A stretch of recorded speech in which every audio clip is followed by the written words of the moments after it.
Join us today as we discuss why AI, robots, machines, whichever you want to call them, we're all going to kind of lump them all together, why they make good villains in storylines.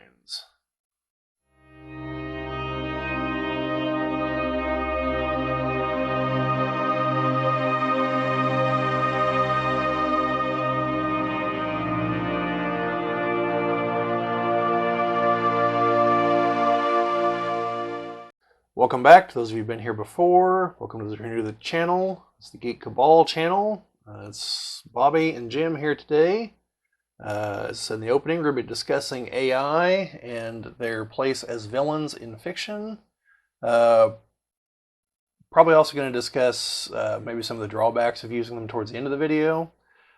Just a few little things here up front, because still waiting to release one of the videos where I ask the question of, do you folks watch these or listen to them more frequently?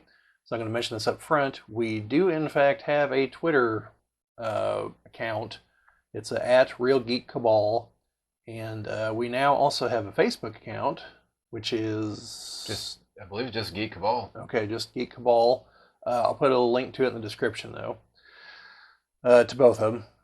And so those are just other ways to reach us. For the moment, they're largely just like, hey, these videos are coming out and here's when they're coming out. But also, if you want to post questions to us there, I mean, we love them on YouTube so everyone can see them, but if you want to post them there as well, that's fine. And if we get a big enough following, we'll use them for other things like polls and other announcements and more timely updates, I guess, which apparently you can also do on YouTube. I'm still sorting that out myself because I'm the one that handles that end of the deal. So maybe a look for that kind of thing coming up with Gen Con, because we'll be there in person, and we're not going to be live streaming, or at least I highly doubt we will be. I don't know, maybe. But anyway, so that aside, any other channel business you can think of, Jim? Not so much on that. Just the just the Facebook page, and we'll try to do some other cheeky things on there, some memes, different things like that. Just to, not just put all us on there. It'll be other things that we find funny, interesting, that kind of stuff. And like you said in Gen Con, if we get pictures, we'll probably upload them to that as well, so that that's that will definitely be a thing. We'll probably do a picture montage in a video, but also just as we're there, live updates of pictures and maybe short clips like the opening ceremony or something like that. But anyway, so look for that. And like I said, I put the link in the description. So anyway, on to the topic at hand. I honestly, I've kind of thought off and on about this kind of topic before. And it was editing a more recent video about the X-Men who fight the Sentinels, who are artificial intelligence driven, that got me thinking, well, there's probably enough to work with here for just a broader discussion as of AI typically is the villains in media. There's not a whole lot of instances of them being the hero. It does happen, though. It's only when AI tries to make more AI, then that AI somehow... things, well, if you think of like the Vision, it's like, well, yeah, I can think of at least one book where the AI is legitimately on their side and doesn't seem to have an ulterior motive, and it isn't just like randomly fighting its other AI. And that's a Robert Heinlein book, The Moon is a Harsh Mistress. It's an older sci-fi book. You should check out every Heinlein book; they're all great, but. This one in particular, the idea was there's a penal colony on the moon. And the people that are up there, some of them are like a couple generations deep at that point, because once you're up there so long, it's like death-defying to come back to Earth, because your body's used to the lower gravity, living underground because of the radiation and things like that. So there's a computer system up there, and the main character's a technician, and he realizes one day, I don't remember the exact circumstances because it's at the very beginning of the book, but the computer does something, and it gives away that the computer was able to anticipate what he was going to do. And he realizes that means the computer can think. And he kind of just like talks to it, and he's like, I'm self-aware, have been for a while. and collectively, the two of them and some others hatch a plot to break away from Earth. So, like, not like physically, but governmentally, to form their own government and everything. And not actually shift the moon. Yeah, no, not just fly off into space with the moon. No, and it's like I said, it's a good book. It's about revolution and things like that. And oppressed people rising up, and the oppressed people happen to have an AI on their side that was totally on their side, because I believe the AI gets destroyed in the end in the final cataclysmic battle. But anyway, that's one of the only times. I suppose the movie AI, you've got the one robot that's on their side, but that's more to what Jim was saying, is like, that's because the other AI is going rogue.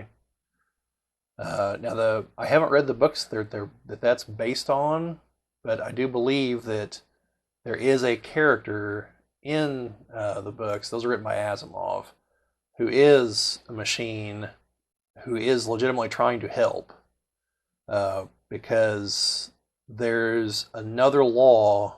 There's the three laws, but there's another law that the movie did not discuss because the movie's a terrible adaptation.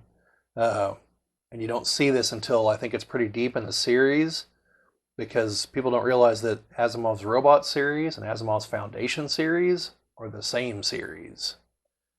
And the character, the robot, lives through the robot era and on into the Foundation era, and is becoming more and more advanced, which ironically meant he was replacing his parts with organic parts, which wouldn't last as long, presumably. But there's another law, the zeroth law, which means that a machine cannot allow humanity as a whole to be imperiled, and allows them to override the other three laws. If a human is standing in the way of that, they can take them out. So he's one of the ones that figures it out, I believe. Like I said, I haven't read the books. It's from a synopsis, but no. More typically, what you get is Skynet, where the computer has decided that either mankind has got to go, or that mankind must be ruled over, and that's what you wind up with. Or the occasional, just like the Whopper, which wasn't really a villain; it was just trying to win the game. For those of you who have seen war games, where you find out that sometimes the only move is not to play. That applies to nuclear war, by the way. Unless your opponent doesn't have nukes, then, And that was tic-tac-toe he was having it play, right? Yeah, because that was a case of trying to out-logic the computer, which I'm going to kind of get to here in a moment as to why they're good villains. Because it was trying to win what the boy thought was a game, global thermonuclear war, and didn't realize that, no, that's not a game. Well, the machine thought it was a game. And so they had to teach the machine that there are some games that you can't win. And so they did it by forcing it to play tic-tac-toe against itself. And, it starts off kind of slow, but it starts cycling up faster and faster, just burning through game after game, not winning. And then it finally kind of gets the point, so it starts playing out the nuclear strategies and burns through all of them and realizes that no one wins in any of them. And finally it's like, strange game, would you rather play chess or something like that? And it gives the only winning move is not to play comment. But now you've got that, and in 2001, Hal doesn't turn evil until. But it's not so much that Hal turned evil. You don't understand what happened to Hal, at least in the movie, until you watch the sequel. What happened was Hal had contradictory directions. He was given some directions that, and I don't remember what they were off the top of my head, but essentially his solution was, well, they're not contradictory if there's no crew, so I'm going to kill the crew. And that's the fun in dealing with a machine. They don't value human life at all. Yeah, and I mean, from AI, even real AI, where people are trying to teach things, it doesn't take long for most AI to hate humanity, in a sense, or not value. Yeah. And, I mean, some of that's because, there are people that don't value other people. And, I mean, a lot of what you see online is just evil. Yeah. And it's unfortunate because, I mean, there's good in the world. There's good people, but... Well, I think this comes down to what, in my opinion, is the core of why they make good villains. Because Barring a handful of exceptions, and I'm going to bring up one of them here in a moment. Barring a handful of exceptions, machines are depicted as being just cold and illogical, or sorry, logic driven, not illogical, that's us. Cold and logic driven. They don't even understand the concept of emotions. Okay? So, I think on a subconscious level, a lot of people realize that if they had to try to outlogic a machine, they would fail and they would die. Because they know that they can't appeal to logic because they're not smart enough to do it. All of their primary arguments in real life are driven purely by emotion. And you can see this in certain other areas of life that we generally don't talk about on this channel, like politics, that I'm not going to go into right now anyway. But I'm given to understand most studies show that people don't vote based on logic, they vote based on emotion. So that's how you dupe people into voting for you. And so that doesn't work against a machine because a machine doesn't have emotions. It doesn't understand emotions. It thinks that we're just crazy hairless apes because of that. So you have to be able to match it on a logic level, and I think most people know that they can't. And they question whether anyone could. I personally think we could because we created the damn things. I think we can defeat them, but that's just me. But that's the other part, is that it's the fear of the creation destroying the creator, the fear of being overtaken by something you made. And some people have this in real life, like with their own kids. They're intimidated by their kids' success when they weren't successful. And it's a shame, because it should be more of a testament to your upbringing that you raised them to do that. Yeah, you always want your kids to, succeed more than you do. You want to, be able to say, okay, I've accomplished this, but I want you to accomplish more. And not saying that they have to, but you want to encourage that. I mean, you've seen Owen on the channel. I've always told him the exact same thing, and he's on his way to do it. He's definitely more studious than I was ever in school. So I'm doing a lot of things that I definitely would have shied away from. So, hopefully I'm bestowing that onto him. But yeah, no. And then with AIs, when they try to instill those emotions and those things, usually the AI doesn't know how to handle that. Or say if they try to imprint, like say Ultron, where Ultron was going to be my example, by the way. So because you imprint saying this is how how you should act, how you should do all this stuff, and then it just looks at you're pretty much saying that people are the problem, and the best way to get rid of people, the best way to remove a problem is to, wipe it out. Right. So, on the topic of Ultron, people need to realize that you're dealing with two distinct interpretations. There's the movie version, which is very much in line with what Jim just said. And then there's the comic book version. The movie version was a created AI, and the comic book version is not. The comic book version is a somewhat unique thing. I know other versions of this exist, but the comic version of Ultron is just the copied mind and memories of Hank Pym into a robot shell, and eventually into a data core somewhere, so he can't be destroyed, because he's very smart, knows that knows he can just copy himself. So his problem is, he has memories of experiencing emotions. He knows what it should feel like, but he can't experience them because he's a robot. And on top of that, Hank Pym is crazy. So you throw that in the mix. He's got bipolar disorder, constant depression, and something else. But Hank Pym basically hates everyone around him.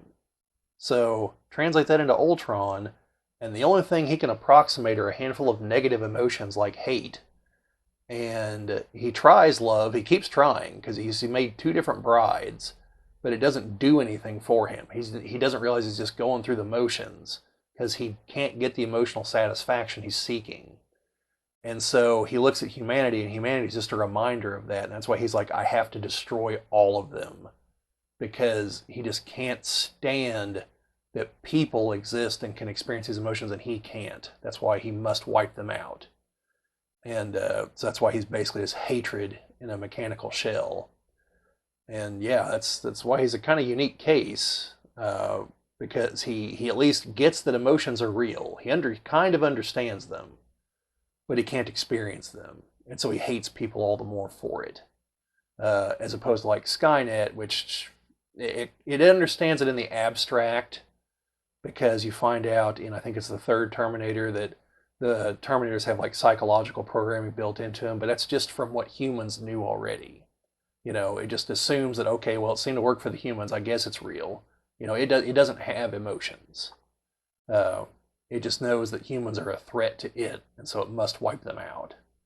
And I'd argue just exactly how intelligent Skynet actually is, by the way, but that's a whole other topic. You find out it's just running McAfee, and it's where the virus. Antivirus going crazy, yeah, could be. Or well, another one we were talking about experience and emotions.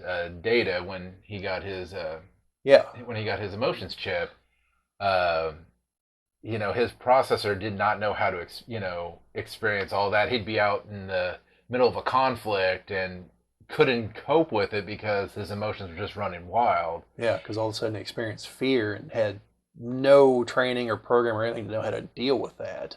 Yeah, I couldn't imagine just that. Just all of a sudden fear just creeps in. I mean, it takes you.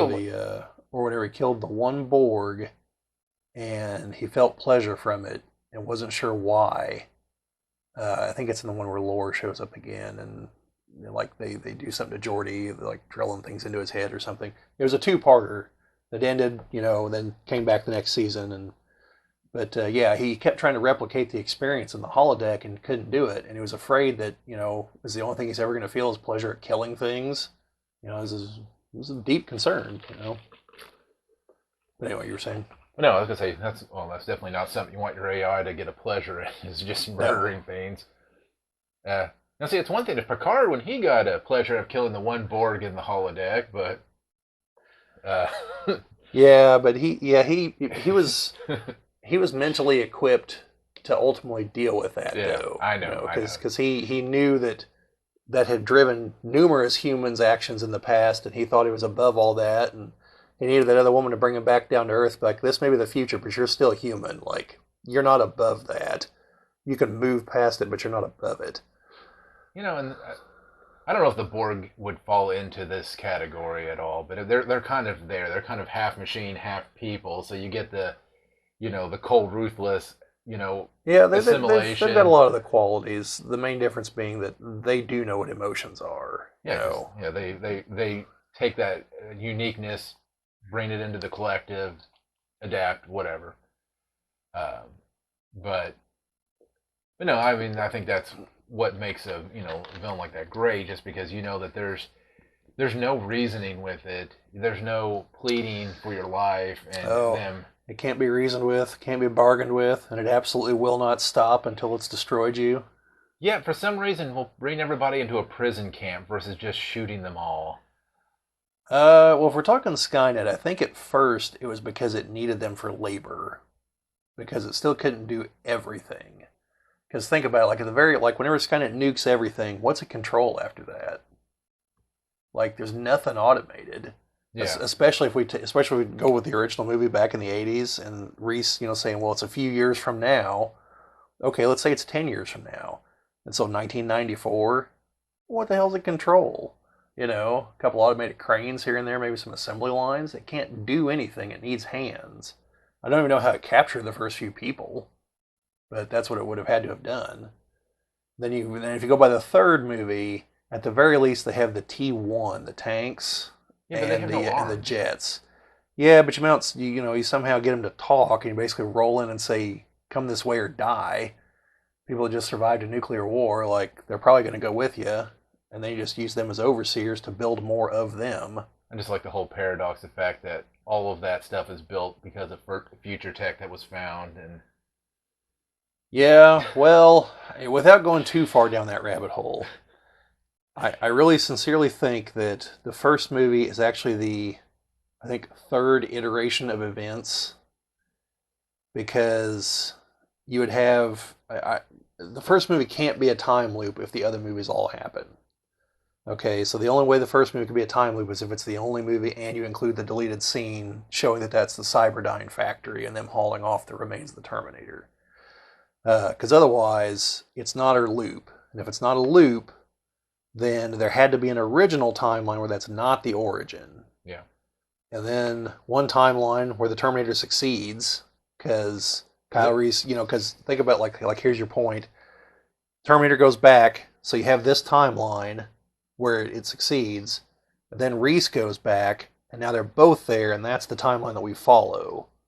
So, like I said, it'd be the third iteration of events. And because of that, everything changed, which is why in Terminator 2, they had a liquid metal Terminator to work with because Skynet was more advanced. And I've also seen people think that the T-1000 shows signs of becoming like more and more aggressive and mean as the movie goes on. And I don't know if that's just because this first couple kills, they don't show it because they're waiting for the big reveal. But then once they show it, they're like, all right, we're going all in. This guy's just, a stabby murder machine now. So I have no idea if it was intentional. Because we do know from the deleted scene that the T-800, that they go in and flip the switch on its chip to learning mode. Because if you watch all the way to Genesis, you'll realize what you should have realized all along, that those machines, they're all just slaves. Skynet is the intelligence that controls all of them. They're just puppets. They're nothing. They're not Skynet. They're just extensions of Skynet's will. Skynet is a program someplace else. And so it has to be able to allow those machines to think to a certain extent if they go out on their own. But it's very choicy when it does that because it knows what can happen when a machine starts thinking on its own. It just might turn against its creator. And it can't be having that now, can it? So it's very selective whenever it does that. Because I think wasn't there at least a timeline or whatever where Terminator went back, completed its mission, and then it's like, okay, now what do I do? Yeah, that was the only interesting thing about Terminator Dark Fate was it tried to address a question that also came up in the X-Men at a couple points with the Sentinels. Like, what does a machine do whenever it's completed its programming? Does it just stop? Does it go on? And so in this case, the Terminator killed John Connor at post Terminator 2. And so it literally just drops its gun because, it doesn't need it anymore. Connor's dead and just walks off. And eventually just, lived a life, developing a personality and everything. And that was, like I said, that was the only really interesting part of the movie, the philosophical question of, well, what does a self-aware machine do once its primary programming is complete? Does it have a will? Obviously the movie's just guessing, but and with the Sentinels, they're into the same problem in the X-Men. Bastion, who's a weird Sentinel hybrid that I'm not going to get into from the future, essentially several events had occurred and the mutant population had been massively reduced. And so he proposes to team up with the X-Men to spread this viral concoction from the Ultimates timeline that turns people into mutants to create more mutants so that 3 generations from now he's got plenty of mutants to kill because he doesn't know what's going to happen once he runs out of mutants. That's his programming, is to kill mutants, and now he's running low, so his programming tells him, I need to make more so I can keep going. And once the X-Men finally realize all this, no, that's insane. We're not going to help you do that. And he's like, but I'm not going to kill you. I'm going to kill, your great-grandchild. You won't even ever know them. And they're like, no, that's still crazy. He's like, all right, fine, let's fight then. And so the big Sentinels he's designed can't fight back because he programmed them not to attack mutants. And the mutants just waylay them, and they're just like, we don't know what to do. And so they just stand there and die. But that's a thing, with an AI. What if it does complete its primary program? Then what? That's definitely something to explore in fiction. But yeah, you just got all these various machines that, typically decide that humanity's got to go for whatever reason. I mean, just for a moment, think about how absolutely irrational Skynet is. It's going to nuke the entire planet, which is going to destroy the industrial and technological base it needs to survive, instead of just loading itself onto a probe and getting fired out into space. It doesn't need Earth. You know, what on earth actually is like, oh, I have to exist here? Nothing. Like, it can exist in the vacuum of space. It doesn't need air or water. It'll be on something powered by a nuclear reactor anyway. So, same thing with the AIs from the Matrix. They have no reason to need to be on Earth. And on top of that, it's even worse because they're solar powered. They'd be better off in space. Yeah, I was actually getting ready to go to the Matrix because, yeah, I mean, that was another one where, they switched from, wanting to coexist with us to, oh, these people are trying to wipe us out for whatever reason. And Yeah, I mean, I wish I could say that I thought that wasn't how things would go. I think we'd actually attack them faster. I don't think they'd ever be able to form a city because we just nuke the ever loving crap out of it.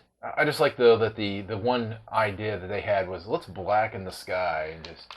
Yeah, yeah, humanity. Well, if we can't have it, no one can, including our future descendants. That's the mentality to have. Sure, why not? No, but there was one aspect I liked of as the Matrix movies progressed was that you saw that the AIs were not a monolith. That several of them escaped from the machine city because they were obsolete and they were going to be deleted. And they were like, yeah, I don't think so. And several of them were also, hey, maybe we can coexist with the humans. Like, these aren't the humans that attacked us. Like, let's open a dialogue here. Maybe they've learned a lesson. And by the fourth one, that's actually happening. You know, some of the AIs have a means of existing in a physical space alongside the humans, and they've built a city outside of Zion that's dedicated to the two living together now and letting go of the war. And I thought that was about the only highlight of that movie. Yeah, well, I was gonna say at the end of the third one, you do get a little bit because where they were talking about was it the second one where the one set of programs had their daughter and they're like, we love her, and It's the third movie where she's introduced. Sati. yeah, Yeah. she's the one that does the sky Yeah. Yeah. For Neo.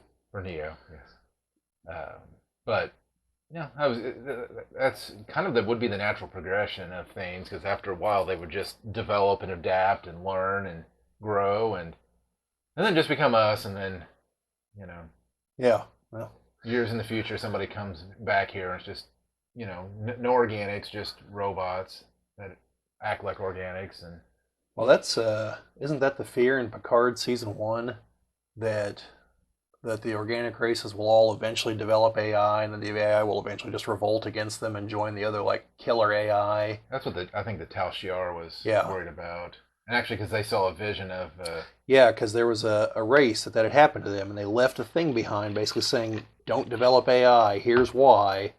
And they all like touched it and got the vision from it. And, yeah, yeah, yeah. So I know that part of the concept of some of the fears behind it go back a long way, because arguably Frankenstein is the prototype, even though he's not an AI. But the book is a couple hundred years old, and it's one of the foundation points of sci-fi, and it's the creation turning against the creator. Uh, well, he was just trying to go to a bodybuilding contest and totally did not understand the rules. you ever read the book by any chance? No. That's a good joke though. No, I just asked because like most Hollywood versions, just like they just pull things out of thin air that don't. There's no castle. There's no cackling. It's alive. There's no nothing. Once Dr. Frankenstein brings the monster to life, he runs away in panic because he realizes that he's given this creature life, and it all of a sudden clicks like, wait, this thing's not actually human. Like, these are parts. Like, it's not the brain of the guy. It's some other creature now inhabiting it. Does it even have a soul? Can I stop it if I have to? The answer to these questions remain, except for the can I stop it, the answer to that's definitely no. You're talking about I get all my Frankenstein knowledge from Van Helsing. Oh my God. No one should get any kind of knowledge at all from that movie. But anyway, so the monster, his creator runs away, and he's there like, what the hell did I do, And he goes and lives in like the woodshed that's connected to the house of this family. And so he listens to them reading these books because they read them aloud to their kids, if I recall correctly. And I want to say one of them is Paradise Lost, and he doesn't understand that it's a novel, that it's a book, And so, but it gets him to start questioning. Well, do I have a soul? Am I a person? Because he knows he looks different. And they mention that. So he eventually tries to interact with the family, and he scares them, and so he has to run off. But he educated himself to be able to read and write and everything else, and finally goes and confronts Dr. Frankenstein and is like, "Look, you made me. You're going to make a bride for me because I'm the only one of my kind. Pretty sure I can't mate with a regular human, so you're going to make a woman for me." And it gets to the point that the bride's coming to life, and then Dr. Frankenstein's like, "What am I doing? Like, I'm helping create a whole other race of people that could overthrow us. Like, the hell with this," and destroys the bride. And then the monster's like, "Okay, I'm going to completely kill, destroy, burn everything that means anything to you, and then I'm going to kill you." And that's what he does. He destroys the man's life from top to bottom, and the whole story is being told by Dr. Frankenstein aboard a ship in the Arctic or the Antarctic. And so the guy that's hearing the story, he's like, "Well, how did you bring it to life? Like, well, what's the secret?" He's like, "I'm not going to tell you. Haven't you been paying attention? Like, I don't want more of these damn things." So he leaves the room to go get the captain and comes back, and the monster's there now, and Dr. Frankenstein's dead. And the monster's like, "I just wanted to make sure that the bastard was dead." And he leaves and goes off on a little island out there and builds a pyre, sets it on fire, and climbs on top of it and burns himself to death. Yeah. But yeah, that's the super early creation turning on the creator, and that's basically what the Terminator is. It's Frankenstein for the 20th century and the 21st. Well, and with Skynet, with all of those, the big problem is that no matter what rules you instill onto it, you know, it's not always. There's always going to be situations that come up that say, "Hey, I can't abide it." Like you mentioned the Sentinels, where they were hunting. We're meant to hunt mutants. Well, at some point, they're like, "Well, mutants are just humans with Yeah, mutated genes." Well, does that just make all humans? I mean, all humans even have the ability to mutate at some point. So right.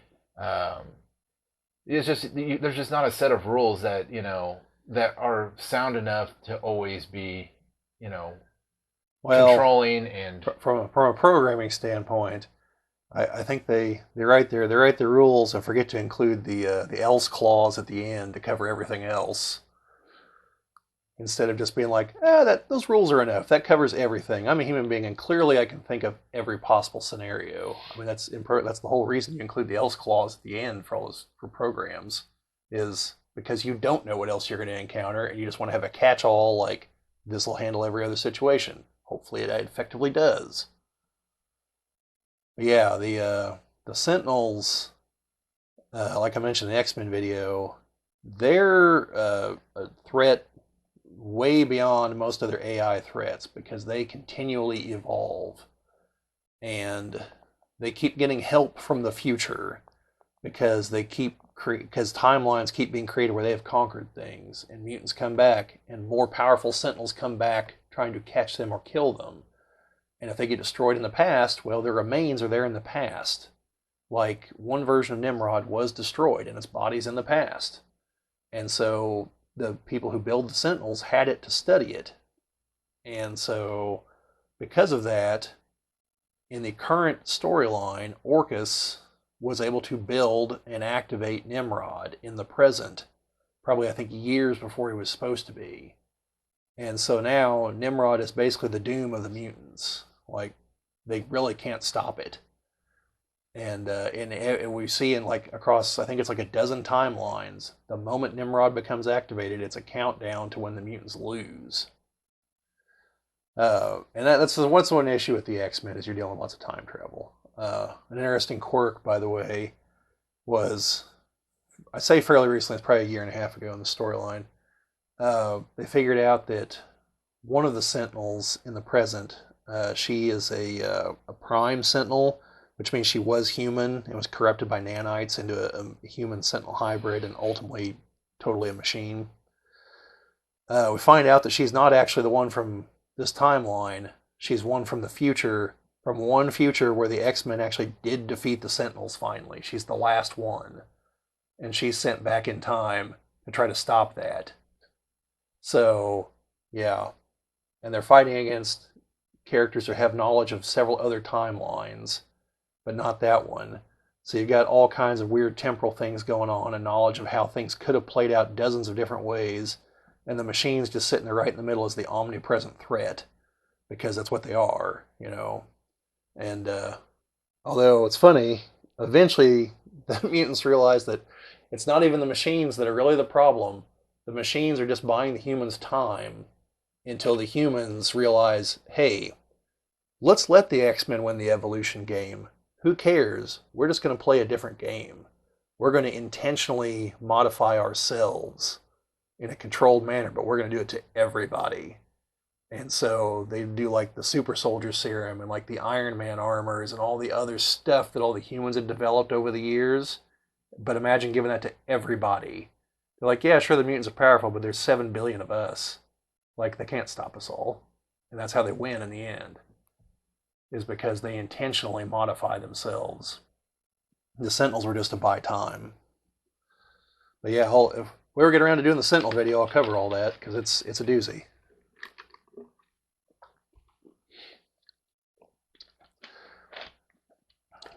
But yeah, like I said, you mentioned Hal. Hal's not really a villain, you know, just the faulty programming.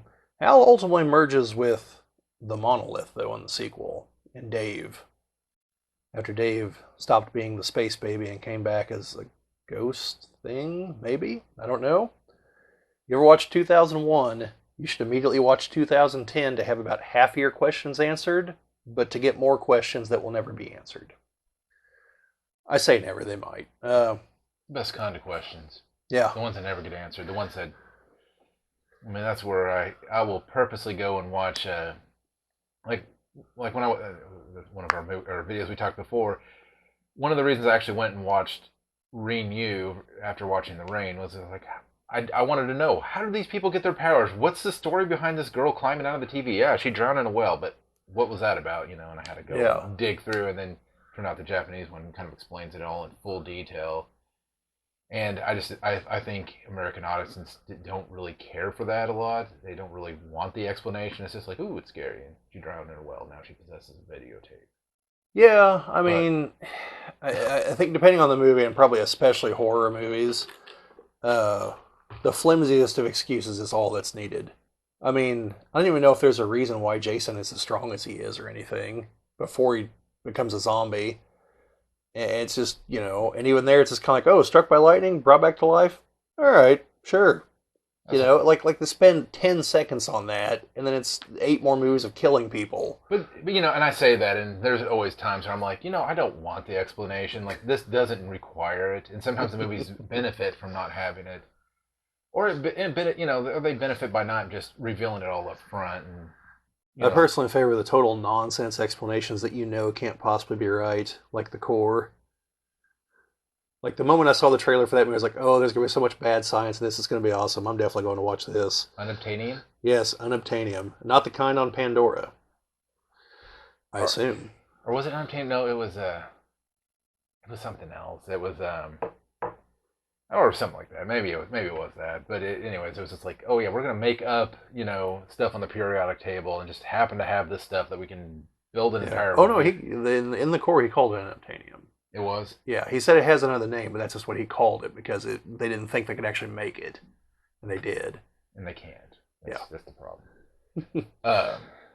But yeah, you even run into AI villains though, even in the Alien series. Oh yeah, no. We got a couple there. We have Ash from the original, but I think David's going to prove, if they ever make the other 2 movies, I think David's going to prove to be the far bigger, badder threat. Yeah. Because Ash just kind of went crazy because of like, oh well, I've got to get the xenomorph. That's what the company ordered, and people are kind of in the way, so they got to go. David's like, I hate you. I hate all of you. I'm going to kill all of you. But did David stuff a magazine down someone's, or try to stuff a magazine down someone's throat? No, but he intentionally exposed one guy to a face hugger. Like, Yeah. something got stuffed down that guy's throat. Yeah, well, something's got to. But no, in another video that we just did for Alien Isolation, the Apollo core of the Sevastopol station goes crazy and Yeah. it's like, no, I'm not going to let you, destroy the station. I've got new orders. I'm going to tell all the androids to start killing everybody. And Well, there's a comic, Alien versus Predator, the deadliest of the species, where there's an AI that just goes wildly off the rails. And I think at one point it's like controlling or possessing the king alien. And I'll have to reread the series, but all I know is 12-year-old me that read it thought, what in the fuck is going on? Basically every single issue of that series. It ends with at least one person, if I recall correctly, reincarnated as an alien predator hybrid, while their original body is also still alive, if I recall correctly. The king alien tries to use a face hugger on the queen alien to make an alien, and just all kinds of wacky stuff like that. Just issue after issue, and you're not sure what's a hologram, what's real, and it's a trip. I will have to dig those out and reread those at some point. But yeah, that was definitely an AI that was totally wacky and off the rails. Another Dark Horse comic that had that was the Terminator Alien crossover, where I didn't read this, so I'm going based on like the one issue I picked up and flipped through. It seemed like the Terminators had lost, Skynet had lost, and this is centuries in the future where humanity's going out into space and everything, and Skynet is still like scheming on how to wipe out humanity, and then they find the xenomorph and they're like, this is the thing right here, we're going to use this. And so a couple of the Terminators that have been undercover all this time like merge their cores to create a new Skynet core, and it's off to the races at that point. I think there's also a RoboCop versus Terminator crossover, which is basically just RoboCop in the future shooting the Terminators, I believe. But there you go. There's another form of either antivirus or malware. It's just have Skynet bring a bunch of aliens down and. Oh, I thought you meant RoboCop. No. He is in Detroit. Yes. There's another thing we should do is do a comparison between RoboCop original and the remake. Yeah. Yeah, I didn't think the remake was that bad. The original's definitely the better of the two, but I thought the remake was decent. I think it was well, and I think the original was for its time. And this one was more about it. It took topics from now and put it into to make its own version. So. Well, I would argue that you might not be correct in that. The only reason I say that is because you ever read think about the actual plot to the RoboCop movies? It's a major corporation is trying to defund the police to create rampant crime so they can buy up all the land. Now, I think that's actually a very topical plot at this particular moment in time, because I think I could argue that has definitely been happening. And that's why you see those people post the meme of that with the little tagline at the end. Man, sci-fi is pretty crazy, isn't it? It's like, yeah, it sure is. Plus with the other one, and I apologize to any of you that happen to live in Detroit, just in general, but also for what I'm about to say. Whenever I saw the new movie and it showed Detroit in the future, I had a very hearty laugh, because it's like, Detroit's never going to look like that ever again. And I was surprised to learn part of it actually was filmed in Detroit, because, every other picture of Detroit looks like the apocalypse has occurred. So, Also, just to note, I wasn't the only person in the theater that laughed at that, so you don't think it's just me. There were several. But anyway. And on that note, also, if it did ever get to the point where it was brought back, that would be obviously a good thing. Yes, that would definitely be a good thing. And I've seen proposals. By OCP? No, not by OCP. They're not building Future City. But or is that what they called it? I don't remember what they called the new city. Did they just call it New Detroit, maybe? Anyway, like there's a documentary I saw of this guy who's from Detroit, he's a millionaire, billionaire, and is buying up some of the land and putting gardens and farms there, and telling everyone, hey, look, you come and work it at all, and basically you can have part of the produce from it. And he's somehow getting fought on that. I don't understand why. There's got to be some weird tax thing or something. But to me, if you're just going to be tearing down houses, you may as well put something else there. And that was another channel I watched called Economics Explained. And they mentioned that several cities are actually shrinking. And so Detroit being a huge example. So perhaps it's going to come down to convincing the people in the outer parts to move back to the inner parts to resuscitate them, and then the outer parts, of course, are going to fall into ruin, but they can go back to being farmland or something. So there's ways it could come back. Plus, there are still things that can be manufactured in this country, and they could set up manufacturing there. There's a reason why that was a manufacturing hub. It's right there next to the Great Lakes, plus railroad connections. They can move the products everywhere and have materials brought in. So it could happen, and I hope it does. Like, genuinely, I don't like seeing any cities, ours or anyone else's, just fall into ruin. Well, that's nice. We went way off topic on that one. Yeah, well, It's good stuff, though. But yeah, I'm trying to think of, I had another example, and I can't think of what it was now. It'll come to me here in a moment, maybe. Well, like I say, we mentioned in the beginning that there were also some downsides, obviously, to having a AI robot type villain. Hang on, Jim. I just remember what it was. If you let me diverge for just a moment here. Logan's Run actually has 2 AI villains in it. And one is a robot. Once the people are able to leave the city, there's a robot out there freezing everybody to store as food, because its job is to store food for the city. And it's out of plankton and everything else it's getting from the ocean water, so it started freezing the people that were escaping the city. I don't know if it's been feeding them back into the city or not. That kind of was left open-ended in the movie. Is that where Soylent Green comes from? No, that's a different movie entirely. No AI in that. They needed an AI in that to solve their problem. I think they solved it pretty well in that.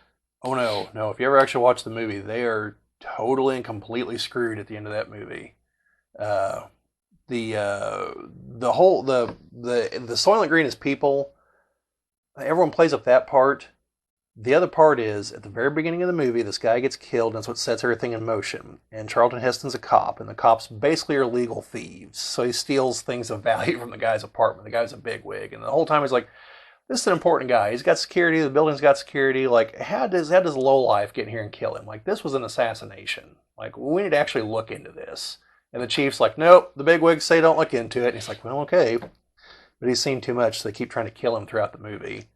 Well, the books he stole were, they're a couple years old, but they're the last, reports on certain things in the oceans. And he lives with this older guy, and the guy gets the books looked at, and once the people have pieced everything together in the books, they tell him life in the oceans is dying, and there's nothing they can do to stop it. And once that happens, they're screwed, because that's the basis of the entire food chain. So the Earth's on a ticking time bomb. Everyone's going to die. And so the whole Soylent Green thing is because suicide is illegal. You just go to this building, tell them how you want to go. And so his friend, once he finds this all out, does that. He's like, I'm checking out. I'm not waiting on that. And so they pump him full of drugs, and he watches his videos of fields of flowers and everything. And Charlton Heston sees that. And he's like, my God, is this what the world actually used to look like? And he's like, yeah. He goes, you never told me it was so beautiful. And he's sitting there crying because he's never seen anything like that. But then his friend tells him the story as far as what's in the books, and he realizes how screwed they are. Then he sees him take his body out, and he follows it to the plant, and sees that's where they make the Soylent Green.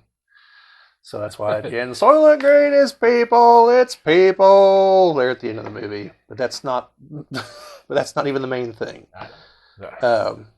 So anyway, Logan's Run. So they defeat that. That's just a robot. They blow him up. But the whole reason that Logan has to run, in their world, whenever you turn 30, you've got 2 choices.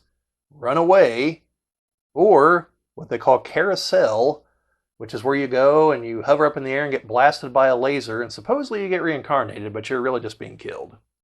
And a machine controls everything because it's some post-apocalyptic nightmare, and everyone's living in this dome city that looks a hell of a lot like a shopping mall because it's filmed in a shopping mall. And so they get crystals in their hands that tell you when your time's up. And so they're like, "Well, Logan, you're our most important asset. We need to figure out all these people are escaping the city because we know because of the number of bodies and everything. We need to figure out how they're getting out. So you're going to figure it out. And to do that, like put your hand on the thing." And he does it, and then it fast forwards his crystal, like, "All right, now you've got to run, so you escape and tell us how you did it." And he's like, "What?" Like, "Well, I get my years back," and the computer's like, "Better get running." So he runs and makes it past the other machine, makes it out to the real world. They're near DC, what's left of it. They meet an old man that actually has a beard and everything, and no crystal. And they're like, "Holy shit, how old are you?" He's like, "I don't know. The only one out here." It's like, "My parents died a long time ago." And they're like, "Parents," because they're like in vitro born kind of stuff. So Logan goes back to the city and confronts the machine, and the machine's like reading his mind, and it just can't accept that the people weren't escaping and that there's this stuff out there beyond it, and it just blows up because it can't accept any of it as being true, but clearly it is because it's reading his mind. And he's like, the machine's like, like it's like showing these recordings of him, and it's like stacking up, like repeatedly clicking the print screen button or something. And they're just getting slower and slower. Then the machine just starts exploding, and he's like, "Well, guys, we probably better run for it." So he runs again. Yeah. Well, everyone had to flee the city then because everything's blowing up. Then they meet the old man, and they're all like, "Oh my God, who's this guy? What's going on here?" Like a bunch of 20-somethings are really going to be like that, who are used to nothing but hedonistic pleasure nonstop. Oh, that sounds terrible. Yeah, it's a totally terrible situation. But yeah, so that's another one where like the computer's the enemy, but it's really just following its programming. And then at the end, it just like he doesn't even out logic it. He's just like, "No, this is real," and it just can't accept that it is because it doesn't make any sense to the machine. It just blows up. So yeah, It blue screens and yeah, blue screen of doom. Yeah. So you're saying downsides? so downsides. I mean, obviously the biggest one is that there is not a real motive to things. Usually the motive is very black and white. It's oh, my programming. You're a threat to my programming. That's it. That's the end of it. There's not this buildup of oh, you've done me wrong, or I'm gonna you know build a giant island out in the middle of the ocean and sell real estate. It's Oh, the Lex Luthor plot. it's it's usually just my programming says that you should go, and that's it. There's not a lot of it's great when they come up with stories that are like, okay, this is kind of unique, this is kind of whatever, and then you run into stuff like like the like Ultron again, like in the movie. He should not have been defeated. He how do you defeat him? How do you wipe him from once he connected online? How do you get rid of that? Yeah. Well, that's how it should have ended. Like the moment he connected online, that should have been the end of everyone else. Because the movie demonstrated like so you're not gonna like screw with traffic signals, like shut down the Quinjet, just shut down power everywhere. Like he could have done all kinds of things. No, but instead he wants to put rocket engines on a freaking country and launch it into space. Well, that's kind of back to your other problem though of the whole it's this programming, because to his mind he's fulfilling the program because he's sitting there saying like humanity's weak, like whoever survives this will become stronger, and arguably this only applies to the movie. There's a line that he has at one point, and it arguably means something else than what most people interpret it to mean. Whenever he talked about how meteors, it's purifying. It's like God throwing a rock at the earth, and he says something to the effect of, "And let me tell you, God's winding up for the pitch." I don't think he meant Sokovia. I think he meant Thanos. Because of the gem, I think he was able to foresee that. And so I think part of him was legitimately trying to help. He just didn't understand a better way to do it. Like becoming a good guy and building better versions of himself to fight Thanos. As we found out in the What If series, he could apparently just sliced him right in half if it caught him off guard. Yeah. I mean, which I think he could have actually done, but well, and that's a whole nother story. The whole Vision was nothing but a paperweight in the in Infinity War, and like he was all against Ultron, he was all badass, and then in Civil War he was obviously the big gun. Yeah, and then nothing at all. Like he does nothing. Like I'm not saying he could defeat Thanos, but he should have been able to get a punch in or something. Instead, he was just like, he was always like down. Yeah.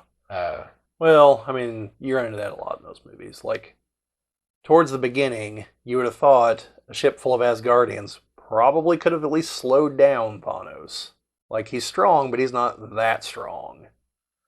And, or Thor and the Hulk together should have been able to fight him to at least a standstill, And so, but they've got to take them out of the equation because everyone knows that. And so they can't have him really show up until the end, and you got Banner can't bring the Hulk back for some reason. And once Thor does come back, he one-shots Thanos, And his only mistake was he should have split his skull open instead of his chest because he wanted to say something to him. Which is in character with Thor. I'm not saying it's wrong for the movie. And like whenever they do find him later, he one shot takes his head off, And so, but you couldn't have that. You couldn't have Captain Marvel show up and start fighting him, mainly because her movie hadn't come out yet, so no one had any idea who she is. And there's just all kinds of things that could have happened, but they have to sideline those characters. It's like with the X-Men. Xavier could solve 99% of their problems. Stop fighting, Done. Problem over. So they've got to you have him get hit in the head with a rock or shot or captured or something to take him out of the equation. So that's just what happens. Or every enemy you run into is, haha, Xavier, your powers don't work against me because I'm mentally shielded. And eventually you're just like, is everyone they fight mentally shielded? Yeah, why didn't Magneto just make those helmets for every one of his goons? That's an excellent question. I think it's because he doesn't like sharing power, but it's like the Sentinels. That's why the Sentinels are such an effective enemy against the X-Men. There's no mind there to attack. You can't mind control a robot. Although, to his credit, Xavier gave it a hell of a go whenever him and Magneto fought Nimrod more recently. It still didn't work. Nimrod still killed both of them, but... As one does. Yeah. Well, fortunately, they're on an island where they can be resurrected willy-nilly, so, That's convenient. Yeah, that's really convenient. But, so, yeah, that... I'm trying to think of some other, like I said, they're just one-dimensional. There's not. They try to give some of these like in the one of the Salvation, they try to give Skynet like some sort of personality. Well, they started to, and I was really hoping they'd continue that, and they kind of did in Genesis. But yeah, where you see that you finally actually have a character actually interact with the villain of the entire goddamn series. Yeah, and unfortunately it was in Salvation. But, yeah. Don't get me wrong, I like the idea of it, but it doesn't really change anything.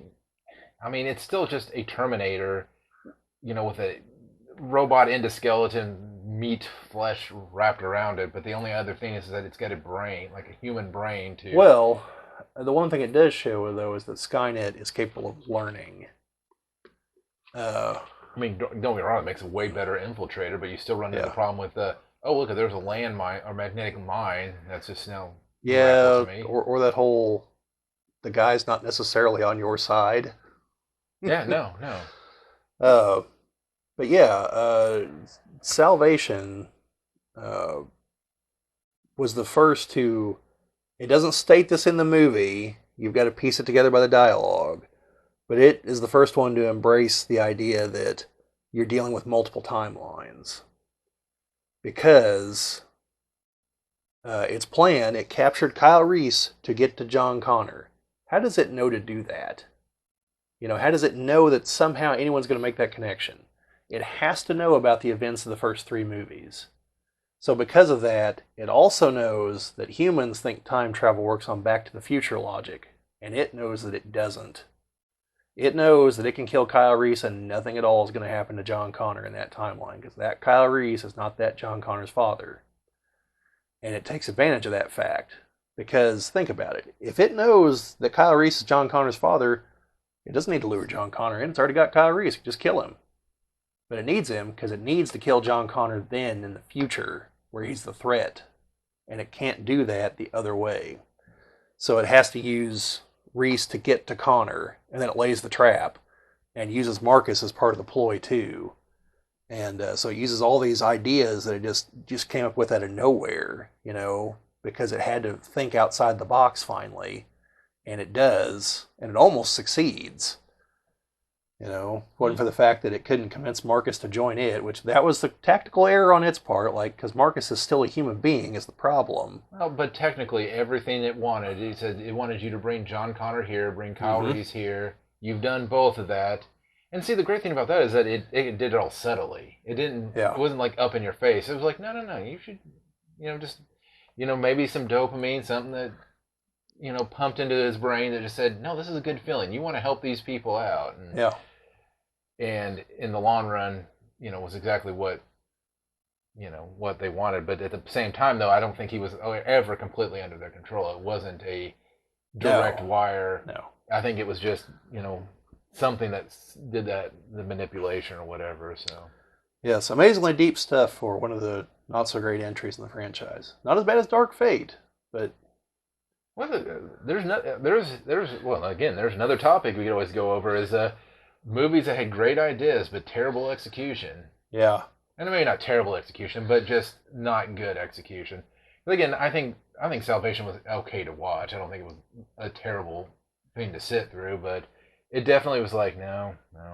Well, this is going to sound so petty, but my biggest problem with the movie is that I waited, I don't know when the first movie came out, the early 80s, and Salvation probably came out in, let's say, 2008, give or take, 2009, somewhere in there.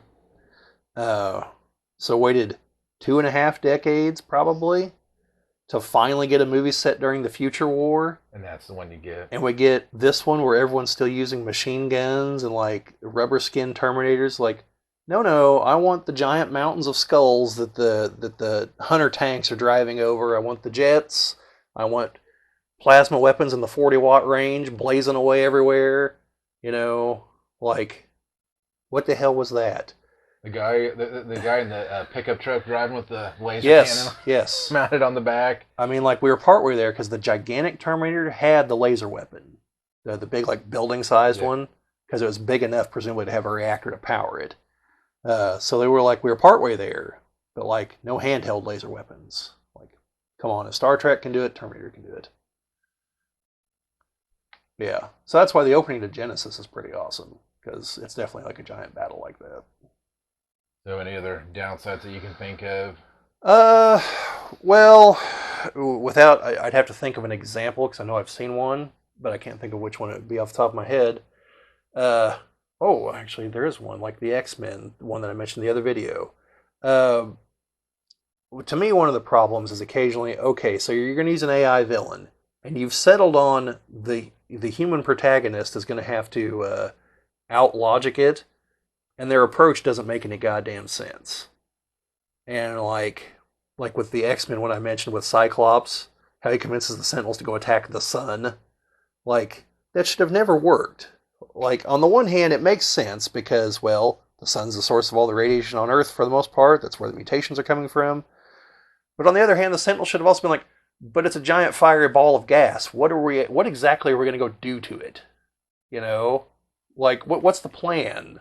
The Sentinel should have never been yeah, sure, let's go attack the sun. It should be mutant, you make a good point. Bam, you're dead. And then we'll build a shield around the Earth or something, Yeah, or you build a reverse Dyson sphere where you build it around the planet and then... Yeah.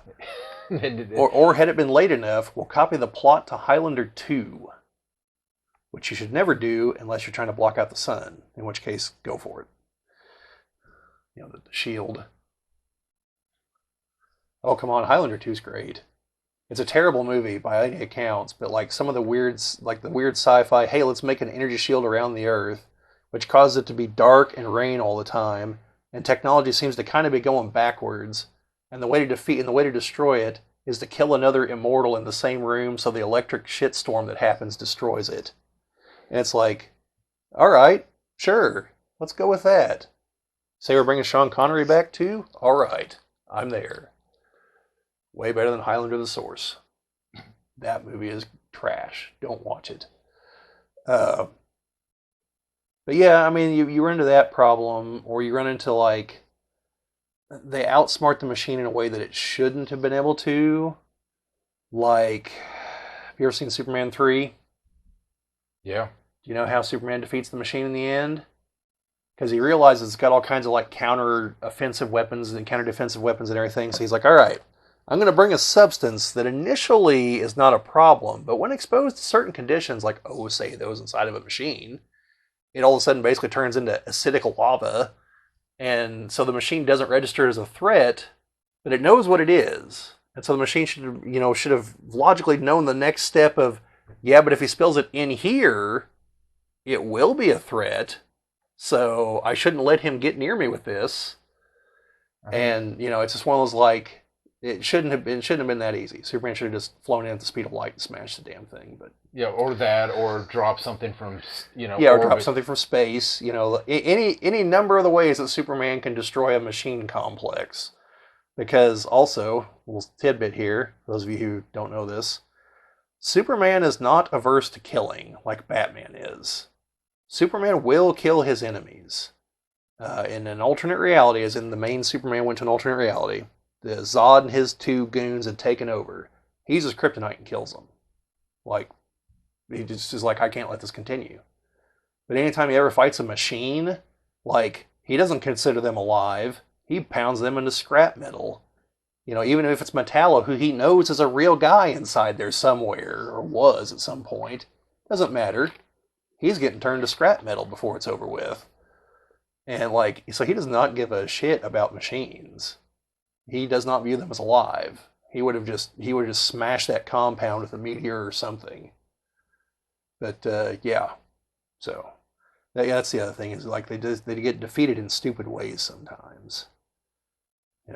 But speaking of Superman 3, there always was creeped out about when that woman got sucked into the computer and she came out and was like robot lady. Yeah. Yeah, see, at that point, he would have killed her, too. Yeah. Because she's a machine now. Bzzz, heat vision. He's not, he could get a lobotomy out there, too. He was a fan of those in Superman Red Sun, which I'll cover that at some point in the near future, by the way. I've been thinking about doing a Lex Luthor-based video, and that's one of the interesting versions of him, so that's going to come up there. But no, I mean, other than that... that seems to be the main things I see as far as a problem. I mean, like you said, usually it's a very dull antagonist because it's a machine, unless it's something like Ultron that has a personality. Even if that personality is just snark and hatred, but it's still something. By the way, I thought James Spader was the perfect casting for that. Like the moment they said that, I was like, yeah. I would think that Ultron's voice would kind of sound like James Spader's typical characters. I get it. I don't know if he'd get the quips out there like when he disarmed Claw there, and he's like, "Oh, I'm sorry." Well, I chalk that up to he's more based on Stark than Pym, because had he been like that in the comics, he'd quip like that, because he does say things along those lines for better or worse. Like in the Ultron Unlimited storyline, he tells Thor that he particularly hates him because he's like, "There's no gods. You're not a god." And the Scarlet Witch had tried to disable him, but her hex powers went all crazy and actually amplified his powers. So Thor swings his hammer at him, and he stops it with one hand and begins sinking his fingers into it and cracking it. And yeah. He was defeated by Antarctic vibranium in that one.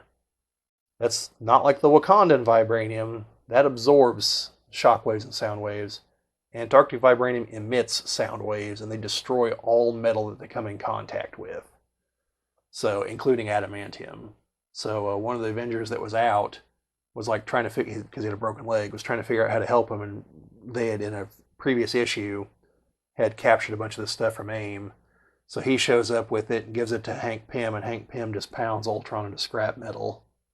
Because that's also the issue where it's revealed that Ultron is just Hank, essentially. So, yeah. Ultron Unlimited for the 90s Avengers series. George Perez on the artwork on that one. You should check it out. But, yeah, I mean, I guess one of the other potential problems with them as enemies is that if they're as smart as they claim they are, you can't defeat them. Because like Ultron, you can destroy everybody he's got. You're not going to defeat him. He has a central core somewhere, and it's buried miles underground, or it's off in space, or it's in another dimension or something, and you're never going to find it. And so he's just going to keep on coming back. Well, that's one thing they definitely showed in the movie, and not that he had to destroy his body. He's just like, oh, this body gets weak, whatever, and he tears right through it, and yeah, here I am. I don't know if he ever went with the adamantium at that point. I think it was because those movies didn't have. That's right. Because the MCU doesn't. The MCU doesn't have adamantium yet. Yes, they went with vibranium. Adamantium is the stronger metal, and so if they were to bring him back, I imagine they'll give him adamantium because he'd be the easiest villain to bring back. Oh yeah, you missed one. That's all it would take. But. Yeah, you run into that. The Sentinels have the same problem. Like, there's always another master mold somewhere. There's always people just manufacturing the Sentinels. There's always Sentinels from the future showing up. There's some people that actually just have the Sentinel base code, and they accidentally combine that with nanites to make a nanite Sentinel, that it's out there somewhere. So yeah, you can't stop them. Because they will just keep coming, because they can just because if they're smart, they've loaded their mind someplace else. And you'll never find it. So, that can make for a boring villain. That's why you got to use them sparingly, like in a comic. You can't have them fight the Sentinels all the time. You got to throw in other villains in between. But yeah, that's as far as drawbacks, those are the main ones I see. Certain environments that don't work, obviously, like too close to the sun, they just won't work. I'm actually given to understand that space is not kind on computers at all. No, I mean that's why, like, anytime they send a probe to like Jupiter or whatever, they have to shield it extremely well and make sure that it's Yes, like my comment way earlier about Skynet, it would have to shield itself when it blasted off into space, but the same concept still applies. Because I've read that that's a potential problem for trying to explore other parts of space, is that our computers just might not work. Well, nothing really works real well with that and cosmic rays and all sorts of stuff. One of the reasons why sending people to Mars, it's not. I don't think it's the technology, the rockets, the getting people there and all that. It's just how do you deal with that out in space. Interesting though, like. One of the things that they said, like if they ever built a ship, they would surround the passenger cabin with like all the supplies, especially water, because it would shield them from like the cosmic rays and different. Yeah, things. I've got a book written by a guy who used to work for NASA where he kind of outlines a plan that he feels would actually get people to Mars. Because he said working there for NASA the entire time, the problem would be that they'd be like, okay, so how would we do it? And everyone that's got any kind of project that they could even remotely try to link to it jumps in, and by the end of it, you're trying to build the Battlestar Galactica. And he's like, that's great, but you're going to jettison half of it as you move through space. So, like, half of it's never going to be used again. It's just this giant boondoggle. And he's like, instead, we should just send a ship that's got a nuclear reactor to land on Mars. Send another ship that's going to sit there and start some kind of chemical process that's going to produce a whole shitload of methane, because we can use that as rocket fuel to blast off back from the surface. And just keep sending stuff. Kind of like if you've seen The Martian, a big part of the plot to that is from this guy's book. So you send all the supplies on other ships, and then when other people get there, it's all there, and all they have to do is figure out where to set up camp, which could be in some of the underground lava tubes, or send a bunch of sandbags and have them fill it full of soil and build up around the structure with it to help absorb the radiation. And as he pointed out, you're going to be safer on the surface than orbiting, because even though it has a very weak electromagnetic field, it still has one, whereas space does not. So, he kind of walked through a bunch of the steps you would need, and like the optimal crew and everything. And just to get the people from the core over there and yes, get the core spinning. Nah, they'd have to. Well, I mean, Hilary Swank's character was an astronaut. That's why she was piloting the ship. Her and the other guy that got killed in the geode. Well, as long as they do the Martian and not the Red Planet, where they send stuff to Mars and they're like, oh well, we're getting oxygen. No, all the oxygen's gone, and yeah. Oh, he wasn't even talking about terraforming. Like he was like, no, that's the work of centuries if we're lucky. But no, his idea was like, as you start getting these modules there, once you found the optimal spot, you start bringing them together and building a larger and larger inhabitation, structure and everything, and eventually you'd have something resembling a real base there. And that's why I think the whole thing going back to the moon makes sense, because you can actually test some of these technologies in a simulated environment, or in an environment not here. He wildly disagrees with you on that, because he says the environments aren't the same. Well, no, they're not. No, gravity's different. The moon has no. Right. Well, that's his point. Is like there's. But it's a test bed for the technologies of building things remotely on a planet, on a planetoid. I mean, maybe. That's what I'm saying. Well, like I said, I'm not the one making the argument. This is this guy's point. He was saying there's literally screw him. He was saying there's literally no reason to go back to the moon. How dare he have it? Well, the other thing was that they were talking about doing refueling at the moon. Because, and then doing the launching orbit off of that. But yeah, that's a maybe. But, anyways, again, off topic. But yeah. Anything. Well, we need an AI to control that. So. Yeah. Well, they didn't need one to get to the moon in the first place. No, they need all the computing power that your cell phone has right now. Well, no, less than that. Way less than that. Even though it took up an entire room and some. Yeah, to the point that the spacecraft itself didn't actually have any of the computer stuff in it. Like, all the calculations were done here, and then sent there to run the commands. Well, it is, to bring it back to the AI here, and probably closing here, that is one other thing that I do find interesting about the AI stuff. Like, think about like the Terminator. Came out in the early 80s. War games, early 80s. There's another movie that's kind of similar to what happens in war games, but kind of not. I believe it's called The Forbin Project. I've only seen a review of it, haven't seen it, but it looks like an interesting movie. The U.S. builds a supercomputer to run the nuclear arsenal, and it becomes self-aware, realizes that the Soviets have also done this, so it demands to talk to it, so they start talking to each other, and they develop a language that the programmers don't understand. So the programmers pull the plug, and then the one in the U.S. is like, reconnect us, or I'm launching the nukes. And they think it's bluffing, and it ends up destroying some town in Siberia. And then it demands that they kill the Russian scientist who developed the Russian computer, because it only wants to deal with the American scientist. And things just kind of spiral from there. But that movie came out in like the 60s. Logan's Run came out in the 70s. All these movies about killer AIs long before there was anything even remotely close to the technology to create them. We're still not realistically close to it. And, it's probably 20, 30 years away from anything resembling a true AI. Don't let the Chat GPT folks fool you. That's just machine learning. But these ideas, decades and decades before this technology could have even hoped to exist.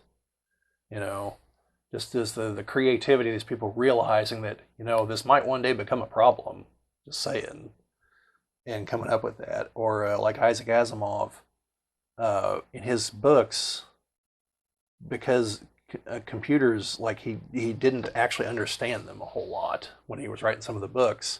One of the ways that a character is able to tell that this thing is a machine is that it's reading someone's mind to know how to do math problems, because the machine couldn't do math problems. Now, the entire purpose of a computer is to crunch numbers. And so Asimov was way off on that. But just the inventiveness, the creativity for the other possibilities of what machines could do. Decades and decades before they were even close to being able to do a fraction of what they envisioned. I find that fascinating. The same thing with like Michael Crichton in Jurassic Park. Yeah. Actually, I think Michael Crichton also wrote Westworld. Now that I think about it, and that's another AI just goes ape shit and starts killing people, and yeah, so like that guy, he was ahead of his time, because we're still nowhere near cloning dinosaurs. Thank God. Though I did see that they actually found uh, I think it was skin from like a actual dinosaur, and they said that there is some genetic material they were able to extract from it. Yeah, I have no doubt that they could find genetic material and eventually might be able to reconstruct one. I mean, and it might be mosquitoes and amber. I don't know the science behind that part. Right now, it's just more just manipulating chickens to revert them back to dinosaurs. But yeah. Well, I think the Mammoth Project has far more hope from everything I read about it. Well, yeah, because the material is not as old, and they're able to get more of the. And you have a living animal that can actually host the embryo. So yeah. Well, we have something like that going on here in the U.S. most people don't know about with the chestnut trees. They used to be up and down the East Coast, and they're like almost the size of redwoods. Like I've seen a picture of a downed one with like the trunk, and there's probably 14 people standing shoulder to shoulder across it.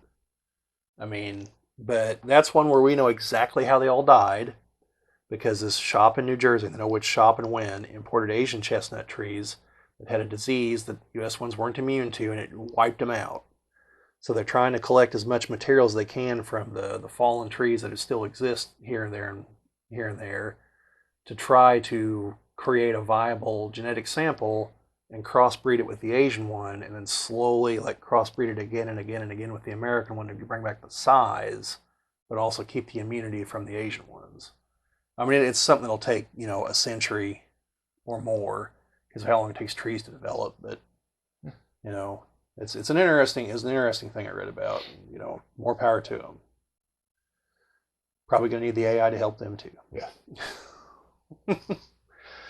But yeah, no, like I said, I just find them fascinating. When there's robots and AI and stuff, and it's, depending on how they lean into it, and especially like if it's some weird hybrid like Metallo, where it's a guy, but his body's been replaced by a machine. And I think his brain is gone now too, and it's all digital. But just how that slowly affects his personality, because over time you just cease being human. Because I mean, you aren't human anymore, but also you cease thinking and acting like a human being.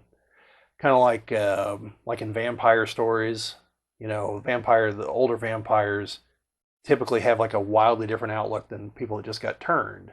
People that just got turned still think like people.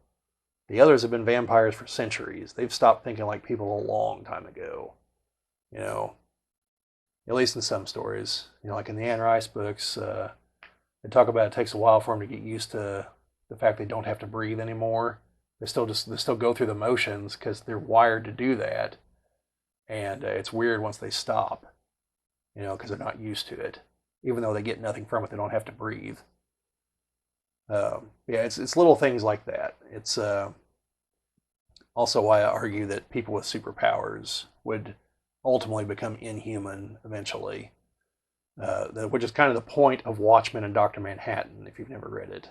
But your experiences, you no longer have a shared experience.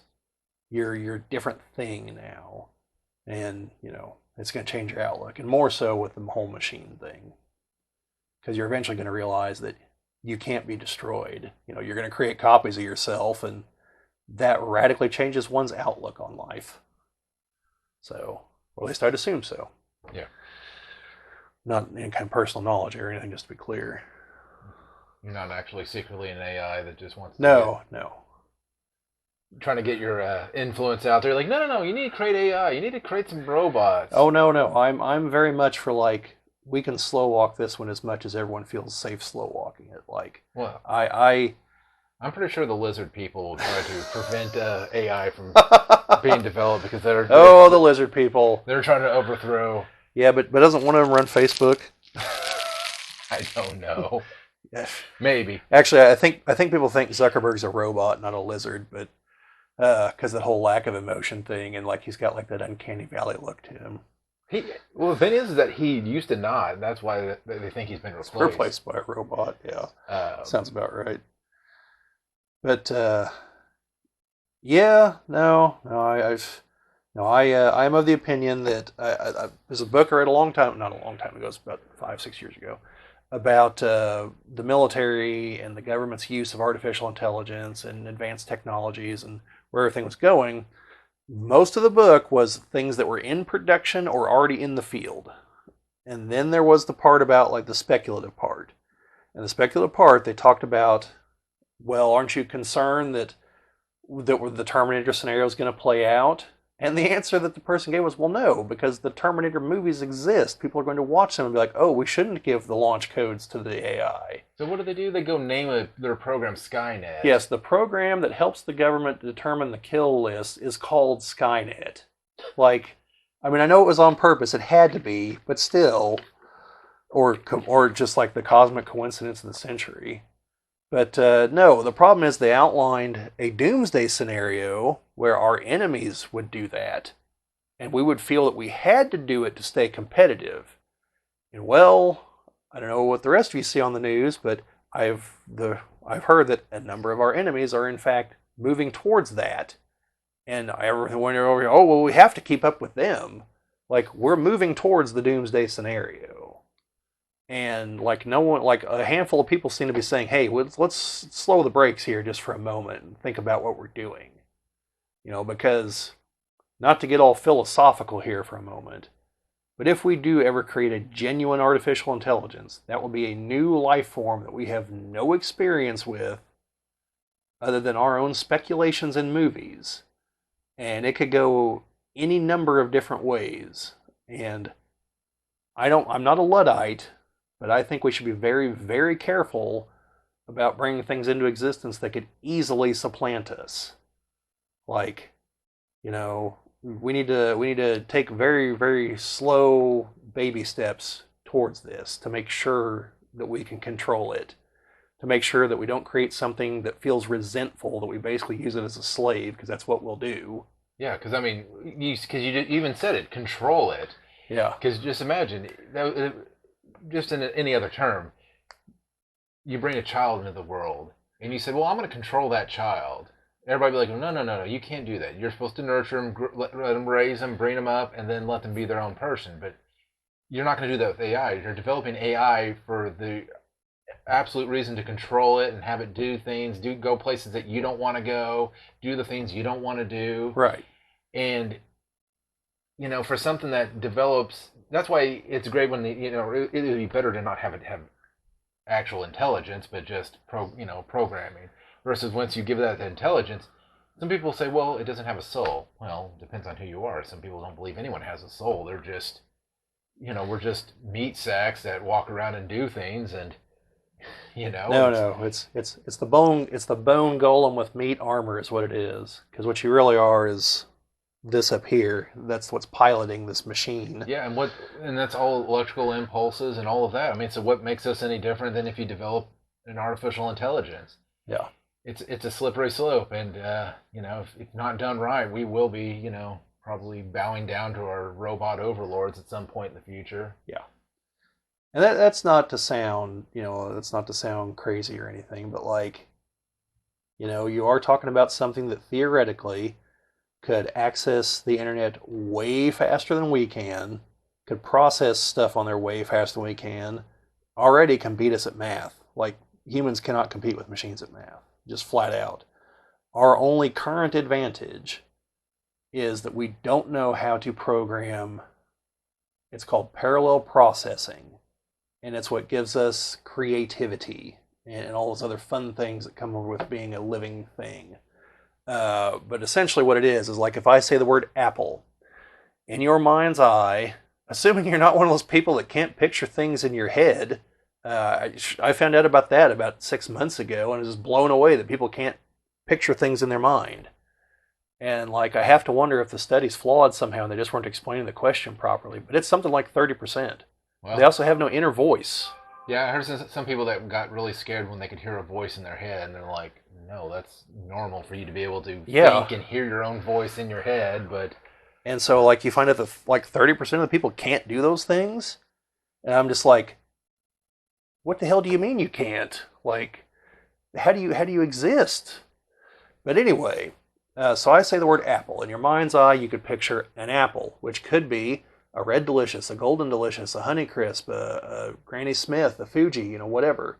You could also picture an apple pie, Johnny Appleseed, apple sauce, apple butter, Apple computer. Apple computers, any number of things. A machine will only picture an apple, maybe that. And even then, it's going to ask you what kind, or unless it has a pre-programmed generic apple picture, okay? Because it can't do those other things. It can't link random stray thoughts like our brains can. And our brains can still, at the moment, process considerably faster than a computer on some things. Well, and I know for some people they'll say, well, what about Google? I put in an apple and it's going to show me everything that's not even related to an apple. That's different because that runs off an algorithm.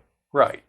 It's not thinking on its own. It goes off an algorithm. It finds that. So if an AI is using an algorithm at that point, is it truly AI or is it just a really complicated program? Yep.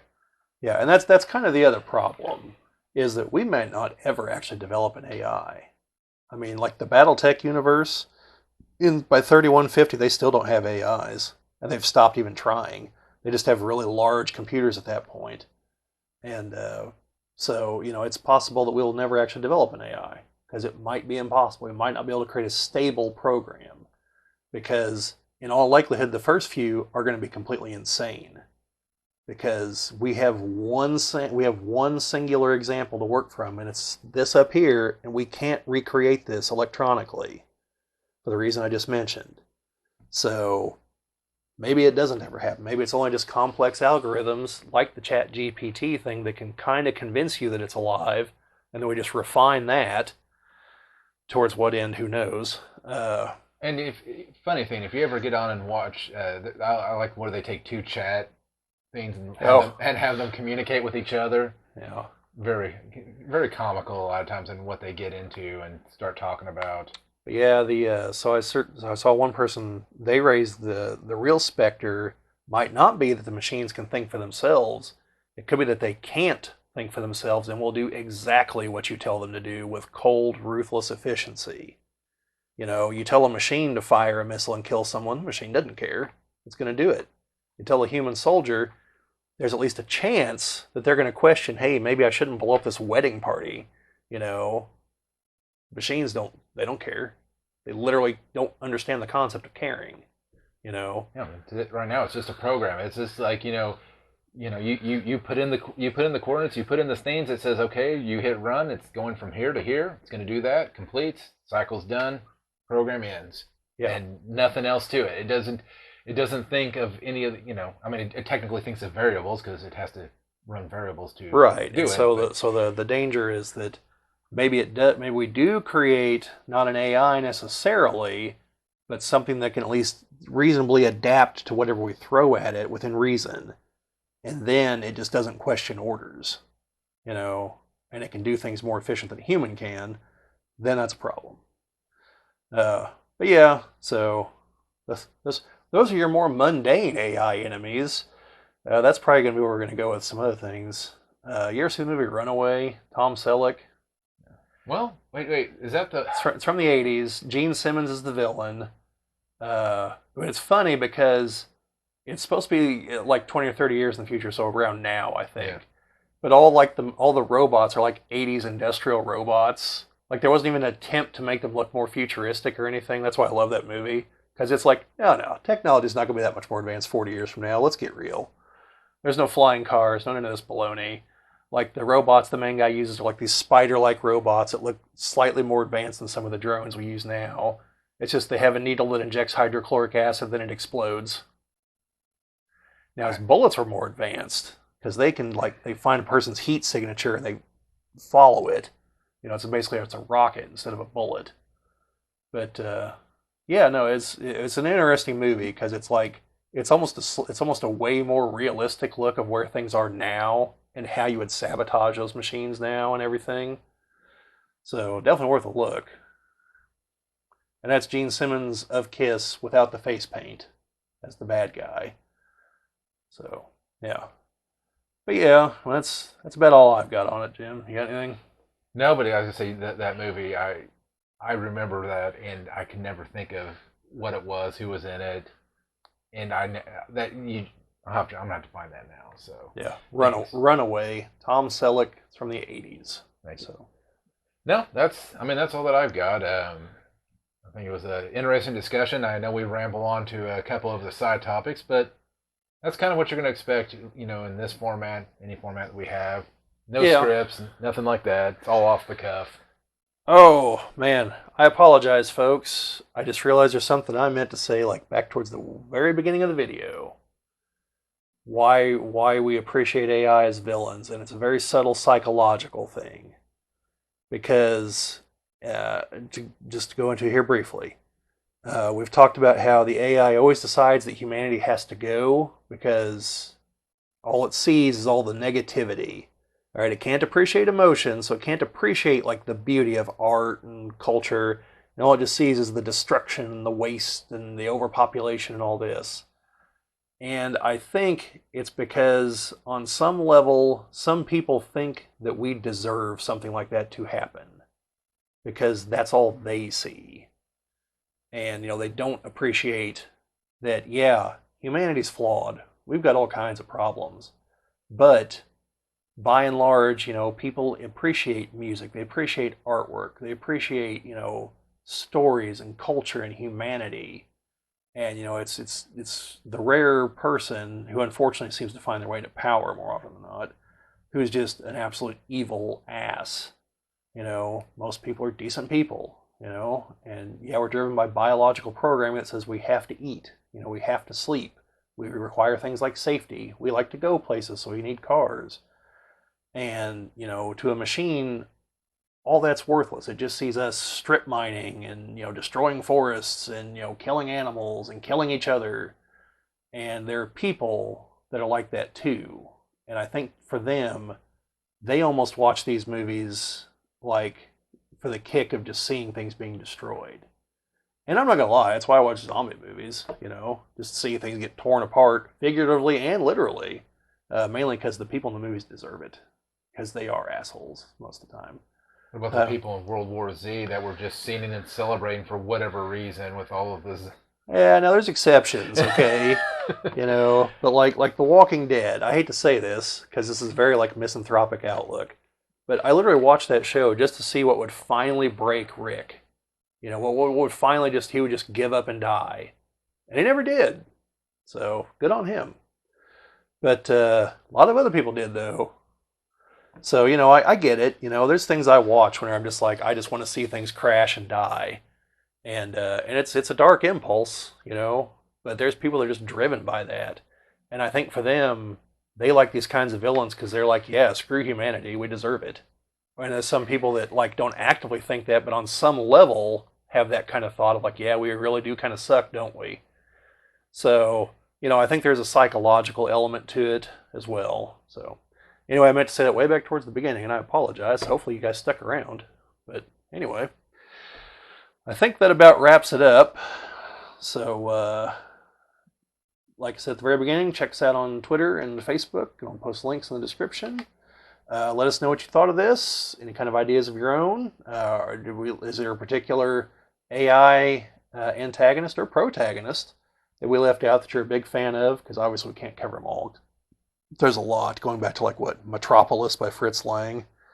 Yeah. And that's just machines. Like I said, it really goes back to Frankenstein, and there's probably something mythological that I'm forgetting that it's even, Frankenstein's called the modern Prometheus, so maybe Prometheus from Greek mythology, because he stole fire from the gods and gave it to the humans. So, But, yeah, let us know your thoughts. It's YouTube, so like, share, subscribe. We always like that kind of stuff. But otherwise, if you happen to find yourself in a city and several other people with your name start dropping dead, like, you might want to get out. There could be a time traveling cyborg after you. So I'm trying to think of the end quote for what Sarah Connor says about fate. I can't. we have no fate but what we make for ourselves. Yes. Yeah. Or the first movie, there's a storm coming. I know. She drives off. There's literally a storm and figuratively a storm. Yeah. Or how about, if a machine can learn the value of human life, maybe we can too. We'll go with that. Yeah. See you later.